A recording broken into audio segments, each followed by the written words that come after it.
क्या आपको पता है कि आज से एग्जैक्ट 100 साल के बाद मतलब कि सन 2124 में मतलब सन 2124 में क्या होगा? नहीं पता? तो मैं आप लोगों को बताता हूँ। आज से एग्जैक्ट 100 साल के बाद आप और मैं और जितने भी लोग इस दुनिया में जिंदा है इस टाइम के ऊपर 99.99% लोग मर चुके होंगे और वो लोग अपनी अपनी कब्रों में होंगे या फिर उनके अंतिम संस्कार हो गए होंगे। कभी आप लोगों ने सोचा है कि इंसान पैदा होता है, बड़ा होता है, जवान होता है, उसकी शादी होती है, फिर बच्चे होते हैं, फिर वो बूढ़ा होता है, फिर वो मर जाता है। ये सारा कुछ आप लोगों को एक निजाम नहीं लगता कि किसी ने ये एक निजाम बनाया हुआ है और इस चीज का क्या मकसद हो सकता है?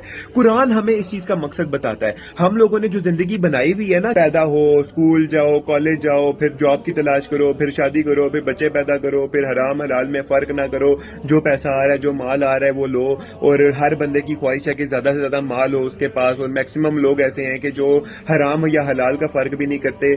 फिर वो इन द एंड कुछ टाइम के बाद इंसान मर जाता है। कुरान हमें यह मकसद बताता है कि तुम लोगों को पैदा करने का मकसद है, तुम लोगों को इस दुनिया में जो उतारा है ना वो इसलिए उतारा है ताकि तुम लोगों की आजमाइश कर सके। और अल्लाह पाक इतना रहमान है, इतना रहमान है, उसने हमारी मदद के लिए 1,24,000 पैगंबर भेजे, उसके बाद आसमानी किताबें भेजी जिस तरह तौरात, ज़बूर, अंजीर और ये कुरान मजीद। और कुरान उन सब में से सबसे ऑथेंटिक किताब है क्योंकि उसकी हिफाजत की जिम्मेदारी अल्लाह पाक ने खुद ली है। अब मैं आप लोगों से एक सवाल करता हूँ, हम में से कितने % लोग हैं जो कुरान को पढ़ते हैं? हम लोग बड़ी बड़ी डिग्रीज कर लेंगे, हम लोग PhDs कर लेंगे, हम लोग बैचलर्स कर लेंगे, हम लोग कॉलेज जाएंगे, बड़ी से बड़ी जॉब के लिए हम लोग काम करेंगे, लेकिन हम में से कितने % लोग ऐसे हैं जो अपनी आखिरत की तैयारी करते हैं या मरने के बाद की जिंदगी के बारे में सोचते हैं? क्योंकि कुरान हमें यही बताता है कि असल जिंदगी जो है ना वो मरने के बाद है। ये जो इस दुनिया में हम जिंदगी गुजार रहे हैं ना, ये जिंदगी अल्लाह ताला ने कुरान पाक में इसको क्या एक्सप्लेन किया है, ये जिंदगी सिर्फ और सिर्फ खेल और तमाशा है। इसको मैं थोड़ा सा और अच्छे से एक्सप्लेन करता हूँ।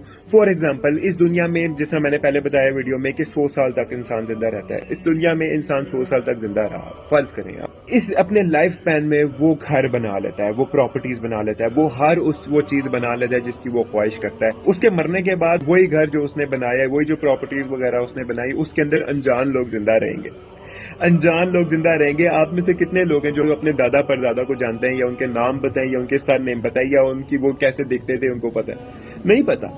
इसी तरह हमारे मरने के बाद भी ना, ये जो हम दुनिया के माल के पीछे लगे हुए और माल को समेट लेते हैं, हमारे मरने के बाद ये माल हमारा कुछ काम नहीं आएगा। माल तो काम नहीं आएगा लेकिन अमाल जरूर काम आएंगे। तो इस दुनिया में ऐसे जिंदगी गुजारो जिस तरह अल्लाह पाक ने कुरान पाक में कहा, बड़ी बड़ी डिग्रीज कर लेते हो वो डिग्रीज भी करो, लेकिन एक कुरान पाक की किताब है, इसको भी पढ़ो और इसके हिसाब से जिंदगी गुजारो ताकि मरने के बाद तुम्हारे लिए आसानी हो।